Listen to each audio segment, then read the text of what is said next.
In the autumn of 1869, Victoria Sterling sat alone at yet another wedding in Cedar Falls, Kansas, watching couples dance while she remained invisible to every eligible man in town until a mysterious rancher with weathered hands and secrets in his eyes slid into the pew beside her and whispered an offer that would change everything. When Daniel Crawford asked her to pretend she was with him, she had no idea that 3 dangerous men were already watching from the shadows, waiting to collect a debt that could destroy them both. But would her newfound courage be enough to protect the first man who ever saw her as more than the preacher's spinster daughter? The church bells rang out across the Kansas prairie on this chilly October afternoon in 1869. But Victoria Sterling barely heard them over the sound of her own heartbeat. She pressed herself deeper into the last wooden pew of Cedar Falls Methodist Church, watching through the doorway as wedding guests laughed and danced in the hall next door. The smell of apple pie and roasted chicken made her stomach rumble, but she couldn't bring herself to join the celebration. At 23 years old, Victoria had become the town's most reliable wedding guest and least noticed woman. Her plain brown dress, though clean and pressed, seemed to fade into the wooden bench beneath her. She clutched her small prayer book with trembling fingers, the same book her mother had given her before dying 5 years ago. The gold letters on the cover had worn smooth from countless nervous touches just like this one. Another happy ending for someone else, she whispered to herself, watching as the bride's younger sister twirled past the doorway in a cloud of pink silk. Catherine Mills, now Catherine Hayes, had married the banker's son in a ceremony that brought tears to every eye in the church. Every eye except Victoria's. She had stopped crying at weddings long ago. The fiddle music grew louder, and Victoria saw her brother Peter emerge from the crowd of dancers. At 19, he already carried himself like their preacher father, with broad shoulders and kind eyes that noticed everything. He spotted her hiding in the shadows and started walking toward her with that worried expression she knew too well. Victoria quickly opened her prayer book and pretended to read. She had memorized most of the verses years ago, but the book gave her somewhere to look when people felt sorry for her. The page blurred slightly as she fought back the familiar sting of loneliness that always came at these gatherings. "You can't hide back here forever," Peter said gently, sliding into the pew beside her. His voice carried the same warmth their father used when comforting troubled parishioners. "I'm not hiding," Victoria replied, though they both knew it was a lie. "I'm just taking a quiet moment to reflect on the beautiful ceremony." Peter studied her face with the careful attention of someone who had watched his sister retreat from the world piece by piece. "Victoria, you know what Mother always said about dancing with life, instead of watching from the corners." Victoria finished. "I remember." She closed the prayer book with a soft snap. "But some people are meant to be watchers, Peter. Not everyone gets to be the bride." The music shifted to a slower song, something sweet and romantic that made couples pull each other closer on the dance floor. Victoria felt her chest tighten as she watched the easy intimacy between the married couples, the way they moved together like they shared the same heartbeat. Peter reached over and squeezed her hand. "You're 23, not 93. Your story isn't over yet." Victoria managed a weak smile, but her eyes drifted back to the dancing couples. She wondered if Peter was right, or if some stories were simply meant to be shorter than others. What she couldn't know was that her real story was about to begin, with the arrival of a stranger who would see something in her that no one else had noticed, including herself. Victoria was still lost in her thoughts when a shadow fell across her prayer book. She looked up to find a man standing in the aisle beside her pew, and her breath caught in her throat. He was tall and lean, with the kind of sun-weathered skin that spoke of long days working outdoors. His dark hair was combed back neatly, but a few stubborn strands fell across his forehead. Most striking were his green eyes, which seemed to see right through her careful mask of contentment. "Mind if I sit down?" he asked, his voice carrying a slight drawl she couldn't place. "Seems like the only quiet spot in the whole church." Victoria's heart began racing for reasons she couldn't explain. Strange men didn't usually notice her, let alone ask to share her space. Of course, she stammered, scooting over to make room. The stranger settled beside her with easy grace, stretching his long legs out in front of him. Up close, she could see the quality of his clothes, well made but practical. Like a man who had money but wasn't interested in showing off. His boots were expensive leather, polished but worn from actual use. "Beautiful wedding," he said, nodding toward the celebration. "Though I have to admit, I'm not much for crowds myself." "Are you a friend of the bride or groom?" Victoria asked, then immediately felt foolish. Of course he must know someone, or he wouldn't be here. The man's smile was slow and thoughtful. "Neither, actually. I'm Daniel Crawford. I own a ranch about 15 miles south of here." He extended his hand, and Victoria shook it carefully, noting the calluses that spoke of real work. "And you are?" "Victoria Sterling. My father is the preacher here." "Ah, the preacher's daughter." Daniel's eyes twinkled with something that might have been amusement, but not the cruel kind she was used to. "That explains why you're reading scripture at a party." Heat crept up Victoria's neck. "I wasn't really reading. I was just hiding from all the happy couples." Daniel's voice was gentle, understanding. "I get it. Sometimes these celebrations can make a person feel more alone than usual." Victoria stared at him in surprise. No one had ever put her feelings into words so clearly, especially not a complete stranger. "You sound like you speak from experience." Daniel's expression grew more serious. "I do. Built myself a successful ranch, got more cattle than I know what to do with, and a house big enough for a family." He paused, watching the dancers through the doorway. "But success doesn't keep you warm at night. And money doesn't give you someone to share your morning coffee with." The honesty in his voice made Victoria's chest tighten with recognition. Here was someone who understood the particular loneliness of being surrounded by people but feeling invisible among them. "So what brings you to Cedar Falls?" she asked, surprised by her own boldness. "Business, mostly. Heard there might be some investors here tonight. People interested in expanding cattle operations." Daniel turned to face her fully. "But right now, I'm more interested in talking to the smartest person in the room." Victoria's eyes widened. "Smart? You don't even know me. I know you're the only person here reading poetry, while everyone else gossips about who wore what dress." Daniel glanced at her prayer book. "I know you chose the back row because you'd rather observe than perform.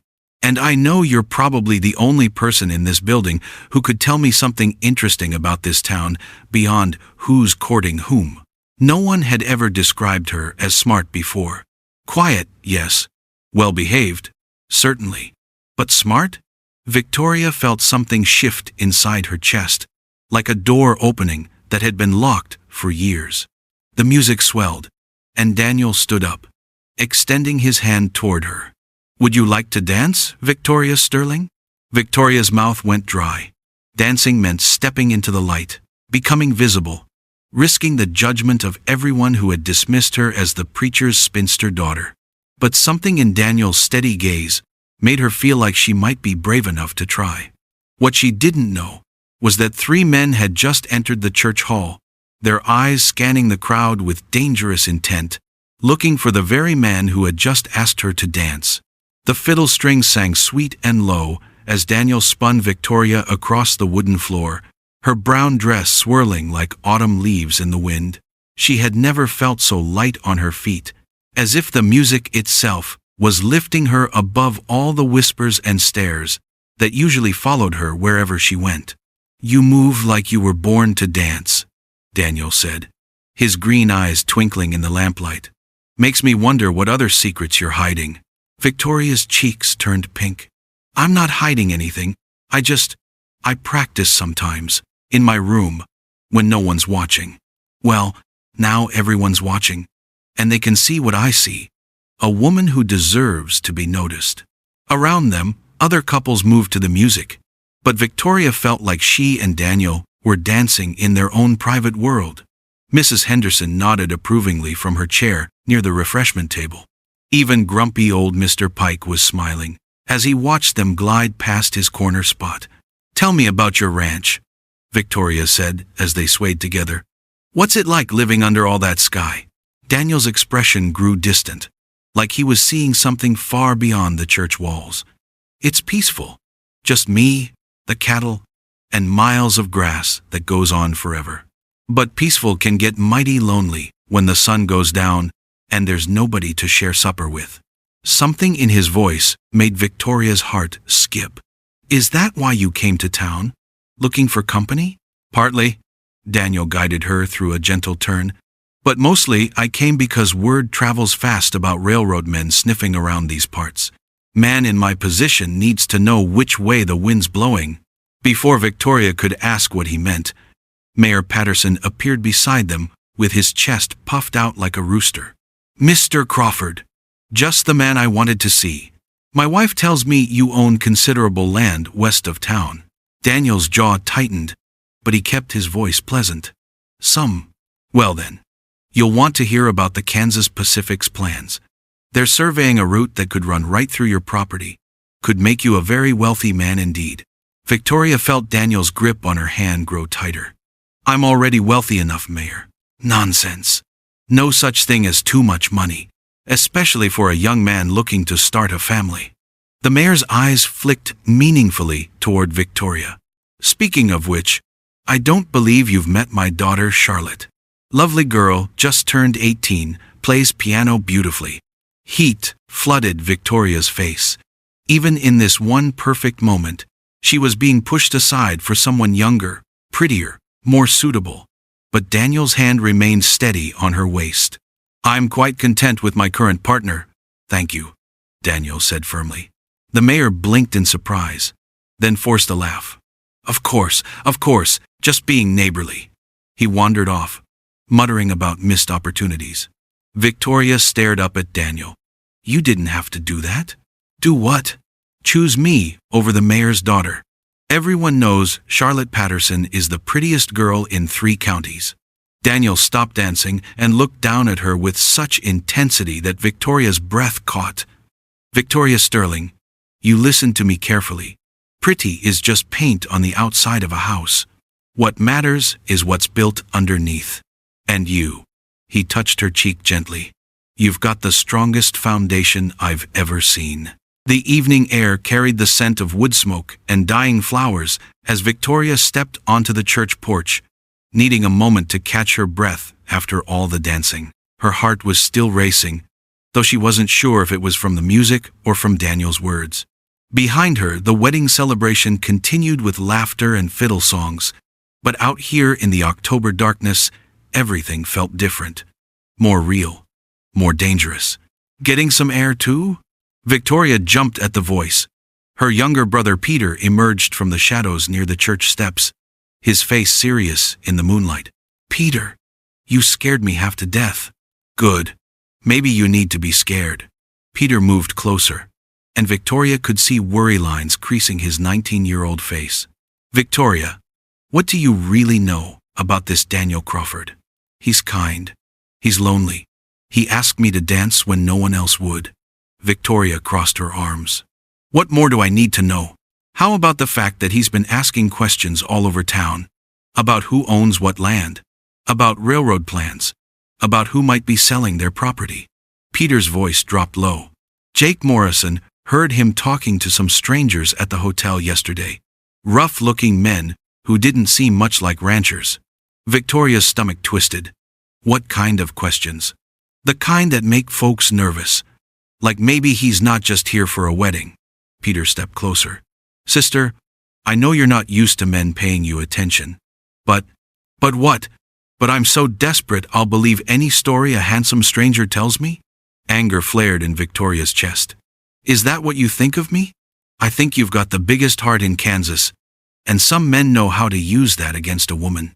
Before Victoria could respond, the church door opened and Daniel stepped outside.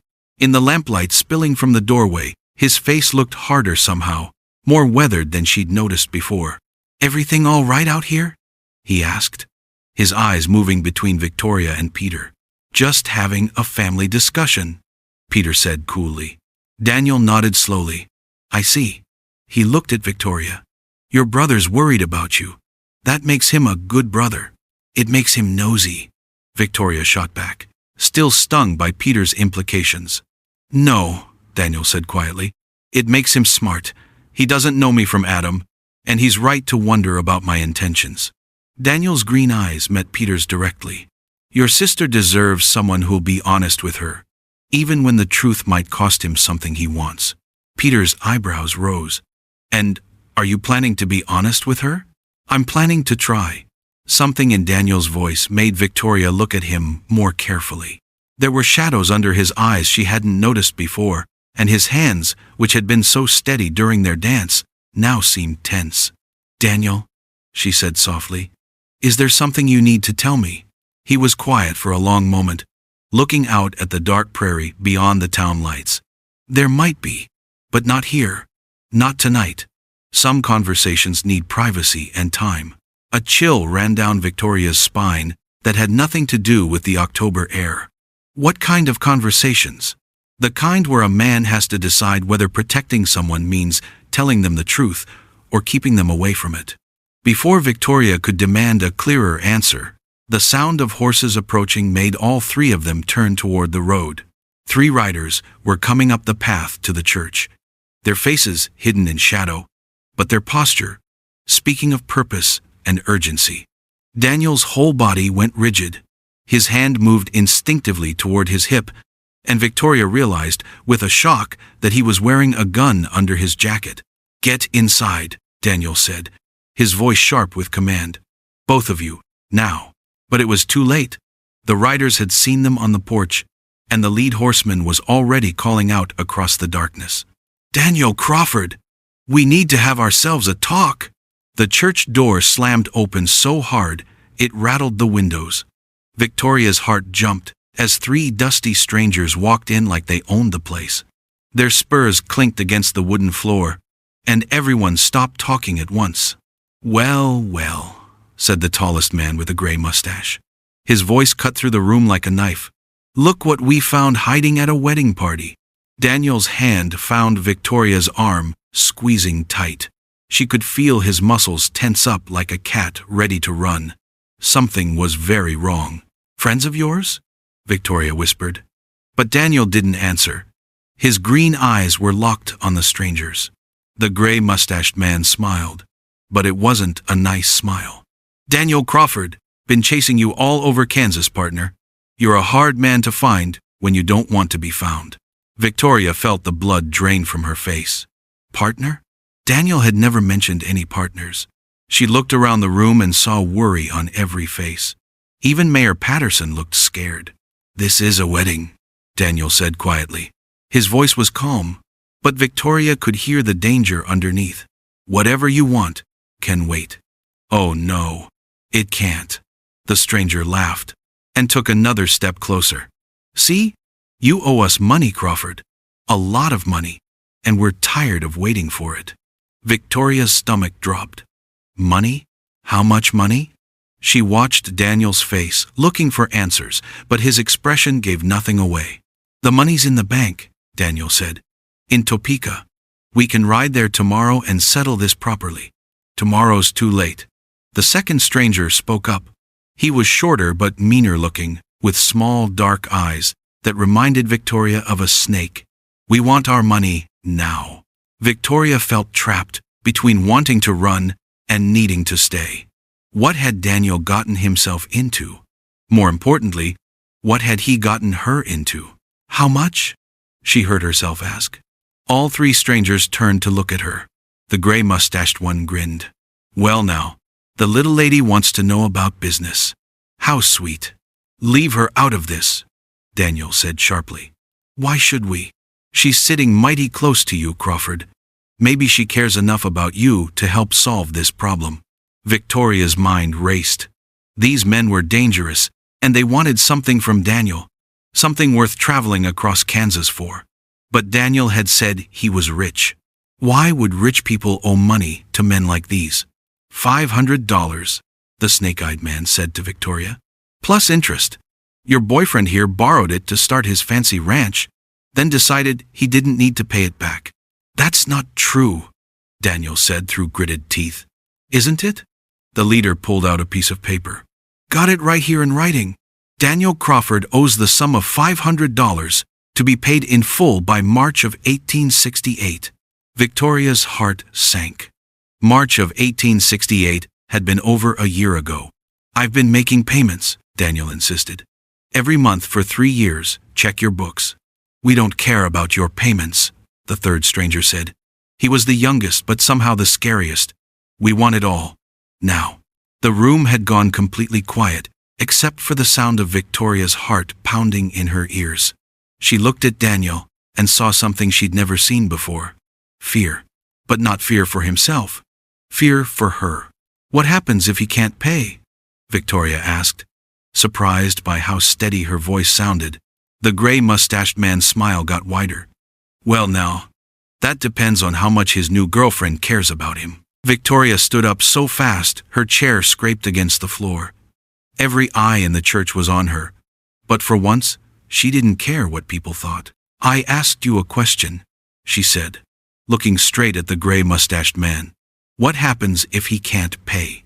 The stranger seemed surprised that the quiet preacher's daughter was talking back to him. Feisty little thing, aren't you? I like that in a woman. Answer me. Daniel reached for her hand. Victoria, don't. No. She pulled away from him. These men came into my father's church during a wedding celebration. They're making threats and scaring people. I want to know exactly what they plan to do. The snake-eyed man laughed. Your father's church? You're the preacher's daughter? This keeps getting better. What's so funny about that? Victoria demanded. Nothing, sweetheart. It's just that preachers' daughters usually know better than to get mixed up with men like Crawford here. Victoria felt her face burn. Men like what? Men who make promises they can't keep. Men who live high on borrowed money, while honest folks go without. The leader stepped closer. Did he tell you about the cattle he bought with money that wasn't his? The land he claimed with promises he never meant to keep? Victoria's world tilted. She looked at Daniel, searching his face for denial. Instead, she saw guilt. Is that true? She whispered. Daniel's jaw worked for a long moment. When he finally spoke, his voice was barely audible. It's not that simple. It's simple enough, the youngest stranger said. He owes money. He won't pay. So we take something he values instead. Like what? Victoria asked, though she was starting to understand. Like his reputation. Like his business. Like his pretty new girlfriend. The words hit Victoria like a physical blow. She wasn't just a dance partner anymore. She was leverage. You leave her alone, Daniel said. And now his voice carried real menace. Or what? The leader's hand moved to his gun belt. You'll stop us? 1 man? Against 3? Victoria looked around the room. Most of the wedding guests were farmers and shopkeepers. Good people, but not fighters. They wouldn't risk their lives for a stranger and the preacher's daughter. But then she saw her brother Peter push through the crowd. Behind him came Mr. Hayes, the groom, still in his wedding suit. Behind him came 3 more men from town. Actually, Peter said quietly, it's not 1 man against 3. The strangers looked around and seemed to notice for the first time that they were surrounded by people who didn't look friendly anymore. This is a private matter, the leader said. But his voice had lost some of its confidence. Not in our church it isn't, said Mrs. Patterson, the mayor's wife. We don't hold with men threatening women here. Victoria felt a surge of something she'd never experienced before. The power of belonging somewhere. These people, her neighbors, were standing up for her. The money's real, Daniel said suddenly. I did borrow it, but I've been paying it back, just like we agreed. These men bought my debt from the original lender, then changed the terms without telling me. That's illegal, Peter said. He might be young, but he'd been studying law books, hoping to become a lawyer someday. Prove it! The snake-eyed man snarled. I can, Victoria said. Everyone turned to look at her. My father keeps records of all business dealings in town. If Daniel's been making payments, there will be bank records. We can check. The gray-mustached man's face darkened. We don't have time for your paperwork games, girl. Then you don't have time to collect your money legally, Victoria shot back. For a moment, the only sound was the ticking of the church clock. Then Daniel stepped up beside Victoria, his hand finding hers. She's right, he said. If you want your money, we do this properly. Through the bank, with witnesses, according to the law. And if we don't agree? The leader asked. Victoria squeezed Daniel's hand and looked around the room at all the faces watching them. Then you'll have to explain to the sheriff why you threatened a bunch of wedding guests in God's house on a Sunday afternoon. The three strangers looked at each other, and Victoria could see them weighing their options. 3 armed men against a whole town was different odds than 3 against 1. Finally, the gray-mustached man spat on the church floor. This isn't over, Crawford. Yes, it is, Victoria said firmly. It's over. The church bells stopped ringing, but Victoria's heart kept pounding as she sat on the wooden steps with Daniel. The wedding guests had gone home, leaving only flickering candles in the windows and the smell of apple pie cooling in the night air. She wrapped her gray shawl tighter around her shoulders, trying to figure out if the man beside her was a hero or just another person who had used her. You saved everyone tonight, she said quietly, watching his face in the yellow lamplight. But you also lied to me from the very beginning. Daniel stared down at his boots. Dirt still caked on them from riding hard to get here. I know how this looks. Rich cowboy shows up, dances with the lonely girl, then trouble follows him right to her door. That's exactly how it looks. Victoria's voice was steady, but inside, she felt like a glass about to shatter. Tell me something true, Daniel. Just one thing I can believe. He turned to face her then, and she saw something raw in his green eyes. I came to Cedar Falls because my ranch foreman told me there was a wedding here. Said it would be a good place to meet normal people who weren't trying to get money from me or sell me something I didn't need. Victoria waited, sensing there was more. When I walked into that church and saw you sitting there alone, reading psalms while everyone else gossiped. He shook his head. You looked like the only honest person in the whole place.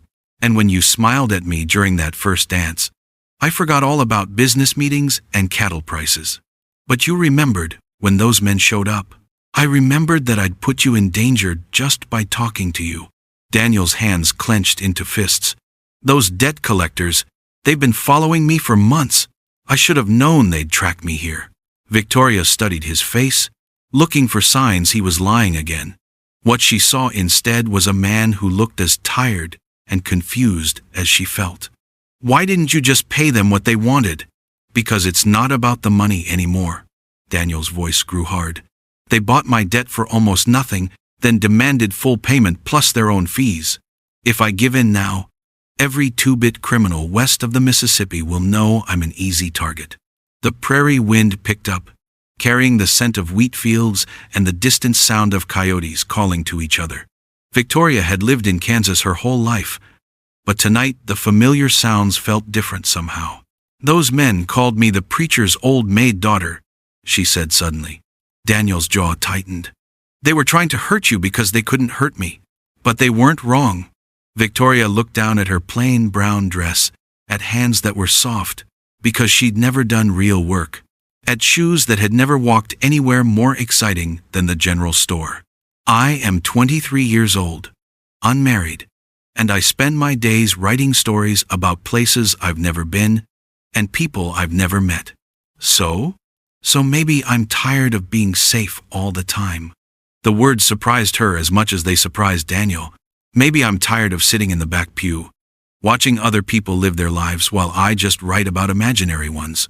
Daniel was quiet for a long moment. When he spoke, his voice was gentle. What are you saying, Victoria? She stood up, smoothing her skirt with hands that only trembled a little. I'm saying that tonight, I stood up to armed men. I defended you in front of the whole town, even when I wasn't sure you deserved it. And for the first time in my life, I felt like I was actually living, instead of just watching. And?